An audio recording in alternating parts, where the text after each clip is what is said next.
लाओ त्से और ब्रूस ली दोनों ही नेचर को समझते हैं और इसलिए अपने शरीर और मन के अंदर में, अपनी लाइफ के अंदर में ऐसी फोर्सेस इकट्ठे होने दे पाते हैं जो हम और आप कभी इमेजिन भी नहीं कर सकते।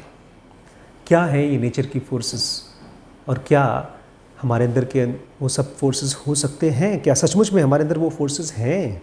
नेचर में एक बहुत स्ट्रॉन्ग फोर्स, बहुत ख़तरनाक और बहुत ही ताकतवर फोर्स है पानी। पानी हमेशा नीचे की तरफ फ्लो करता है, ग्रेविटी को फॉलो करता है और पानी ताओ की तरह है। ताओ भी हमेशा सबसे नीचे के लेवल पे रहता है, इसलिए नहीं क्योंकि उसको कोई फोर्स कर रहा है, कोई दबा रहा है, इसलिए क्योंकि वो अपनी नेचर को फॉलो कर रहा है, अपने स्वभाव को फॉलो कर रहा है।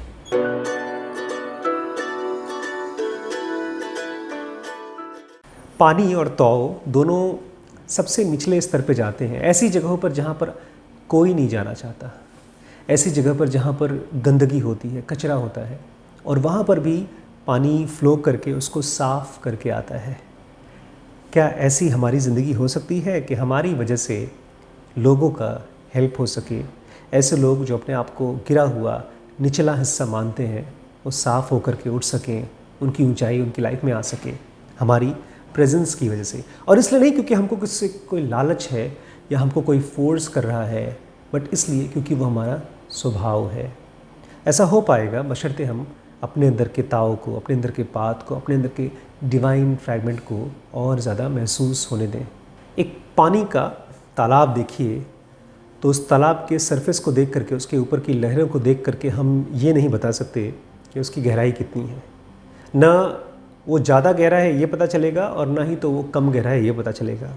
बहुत गहरा तालाब भी उसकी गहराई हमको सरफेस को देख करके नहीं पता चलती। ऐसे ही किसी इंसान को देख करके या तो हम अपने चेहरे को देख करके शीशे में ये नहीं बता सकते कि हमारे अंदर में कितनी गहराई है। गहराई जानने के लिए हमको गहराई में कूदना पड़ेगा, अंदर डूबना पड़ेगा। केवल ऊपर ऊपर से जो हमको दिखता है किसी के बारे में, जो भी हमारा माइंड कहता है, तुरंत रिफ्लेक्सिव माइंड हमको कुछ बातें बताता है, ये अच्छा है, ये ख़राब है, ये अमीर है, ये गरीब है, ये केपेबल है, ये इनकेपेबल है, ऐसी ढेरों हम लोग को सजेशंस देता है हमारा माइंड, जो पूरी तरह से किसी भी इंसान के बारे में हमको नहीं पता चल सकता। इसलिए तो कृष्ण कहते हैं कि हर एक बंदे के अंदर, हर एक इंसान के अंदर मैं वास करता हूँ, आत्मवास करता हूँ, और मेरी गहराई आप केवल शरीर को देख करके, जिसको व्यक्त बोलते हैं, व्यक्त रूप को देख करके तुम गेस नहीं कर सकते। इसलिए मैं चाहूँगा जितने भी हमारे स्टूडेंट फ्रेंड्स हैं वो जब भी किसी भी इंसान को देखें अपने माइंड को साइलेंटली, एकदम साइलेंट होने दें और ऑब्ज़र्व करें। तब आप देखेंगे आप उस आदमी की लाइफ के अंदर में तो गहरे उतर ही पाएंगे, लेकिन जितना आप किसी और की लाइफ की गहराई को एक्सप्लोर कर पाएंगे उतना ही आप ख़ुद की ताओ की गहराई को एक्सप्लोर कर पाएंगे। पानी की एक और बड़ी ख़ास क्वालिटी है, वो जहाँ कहीं पर भी जाता है, पेड़ पौधे हो, चाहे लोग हो, चाहे कोई भी तरह का एलिमेंट हो, जीव जातु हो, उसको हेल्प करता है, फ़ायदा देता है, और बदले में ख़ुद को, उसको तो पता भी नहीं है कि बदले में उसको कोई कुछ देगा या नहीं देगा। और बहुत बार तो ऐसा होता है कि जहाँ पर वो सफाई देता है उसको लोग गंदगी देते हैं, और उस गंदगी को भी बहता हुआ पानी अपने आप साफ़ करता रहता है। तो जो इंसान ये समझ सके कि उसको देना है, लेने के बारे में सोचना नहीं है, वो आदमी अपने ताओ को समझ पाएगा। यही चीज़ कृष्ण अर्जुन को बार बार समझाते हैं, कर्म की चिंता करो अर्जुन, फल के बारे में क्यों सोचना। पानी ऐसे ही होता है, पानी हमको अपने आत्मा के बारे में समझा पाता है। पानी की एक और बड़ी खासियत है जो ताओ के साथ बहुत मैच करती है, आसपास में जो भी चीज़ पानी के पास होती है, पानी उसकी हूबहू शक्ल रिफ्लेक्ट कर देता है। कोई गोरा है तो गोरा देख पाएगा, काला अपने को काला देख पाएगा, चमकीला अपने को चमकता हुआ देख पाएगा, अंधेरा अपने को अंधेरे में देख पाएगा। कुछ बदलता नहीं है, अनबायस्ड होता है ताओ, जैसे कि पानी। लोग हमसे इसलिए मिलने आएंगे क्योंकि हम उनको सच का दर्शन दिखाते हैं। इसलिए मैं चाहूँगा कि हम सब इस चीज़ को समझें कि कोई भी इंसान आपके अंदर के छलावे को, आपके अंदर के फेकपन को नहीं पसंद करता। आप भी खुद पसंद नहीं करते हैं। ठीक है, हमारे अंदर में लालच है, हमारे अंदर में डिज़ायर्स हैं, लेकिन उस डिज़ायर की वजह से अगर आप सच्चाई को एज इट इज़ नहीं रिफ्लेक्ट करते हैं, चाहे अपनी सच्चाई को चाहे किसी और की सच्चाई को, तो आप अपने ताओ को, अपने डिवाइन फ्रैगमेंट को नहीं समझ पाएंगे।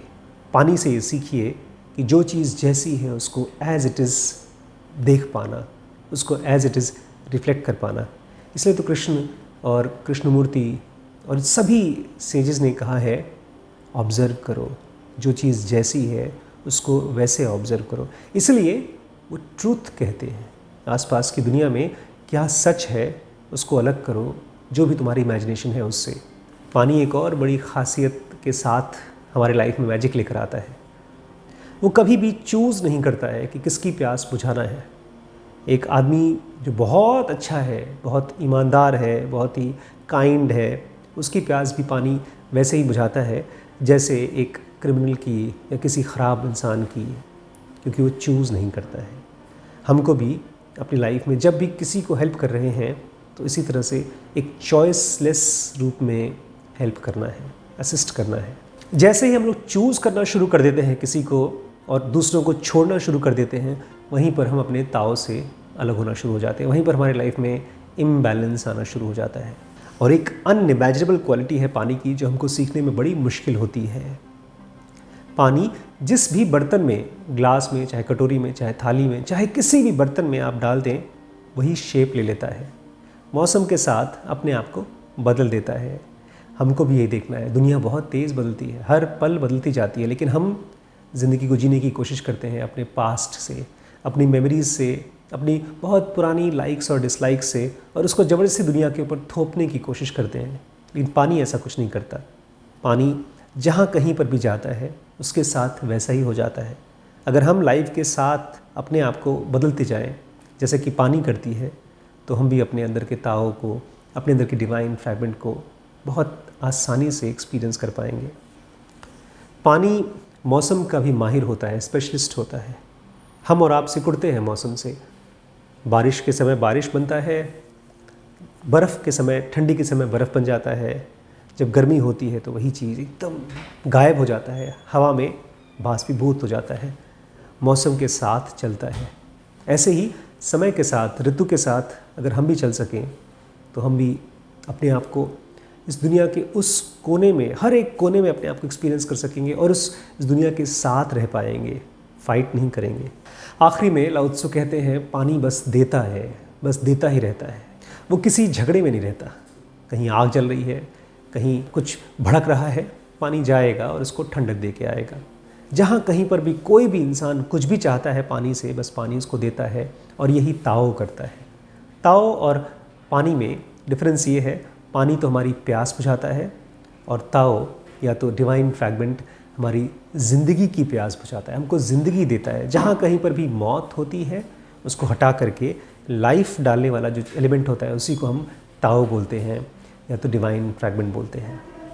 सुनने में ये सब इम्प्रैक्टिकल लगता है, बहुत मुश्किल लगता है, लेकिन आपको पता है ना, ये सब चीज़ों को ध्यान से सुनना ऐसा है जैसे कि आप उसको इम्बाइब कर रहे हैं। जैसे जैसे आपके अंदर में नेचर के प्रति सेंसिटिविटी बढ़ेगी, वैसे वैसे आप खुद नेचर बनते जाएंगे। हमारा माइंड और नेचर के बीच में गैप इसलिए क्रिएट हुआ है क्योंकि हमने नेचर के साथ समय स्पेंड करना बंद कर दिया है। हम जो कुछ भी देखते हैं मोबाइल के ऊपर, टीवी के ऊपर, वो सारी की सारी चीज़ें अननेचुरल हैं। देखिए तो टीवी में अजीबोगरीब कपड़े पहन करके हम लोग अपने आप एक दूसरे को खुश करने की कोशिश करते हैं। हमारे घर बड़े आर्टिफिशियल होते हैं। नेचर को अगर समझना है तो नेचर के साथ समझना होगा। कुछ सेकंड के लिए एक ग्लास में पानी रखिए, बहुत डीप मेडिटेशन है ये, और पानी को रख करके बस उसको ऑब्ज़र्व करिए, उसकी ट्रांसपेरेंसी को ऑब्ज़र्व करिए, जो उसके पारदर्शीपन है उसको देख करके उसके जादू को अपने माइंड के अंदर जाने दीजिए। पानी के अंदर जो ट्रांसपेरेंसी है वो हमारे माइंड के थॉट्स के बीच के गैप के जैसी है।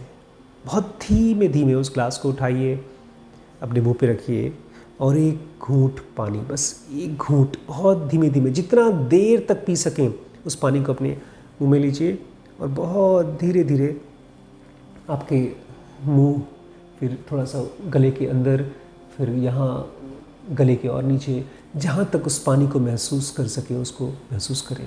वो पानी नहीं है, वो एक ताओ का, डिवाइन फ्रैगमेंट का एक रूप है। जितना ज़्यादा आप पानी को एक्सपीरियंस कर सकेंगे उतना ही ज़्यादा आप अपने ताओ को एक्सपीरियंस कर सकेंगे, बिकॉज प्रेजेंट मोमेंट है ताओ। और उस पानी को जब आप एक्सपीरियंस करते जाएंगे तो उसकी कोई मेमोरी नहीं रहती, बस केवल डीप एक्सपीरियंस होता है। उस डीप एक्सपीरियंस को आप जब अपने प्रेजेंट मोमेंट के साथ वन होने देते हैं तो आप कुछ देर के लिए गायब हो जाते हैं, आप भी ट्रांसपेरेंट हो जाएंगे। आप सच पूछिए तो एक बहुत ओल्ड एंशिएंट टेक्निक है मेडिटेशन की, जिसमें आप अपने आप को गायब कर सकते हैं। हम लोग ज़ेनो एडवांस में सिखाते भी हैं इसको, आप सीख सकते हैं। ये व्हाट्सएप का नंबर है, इस पर आप कोर्स ज्वाइन कर सकते हैं।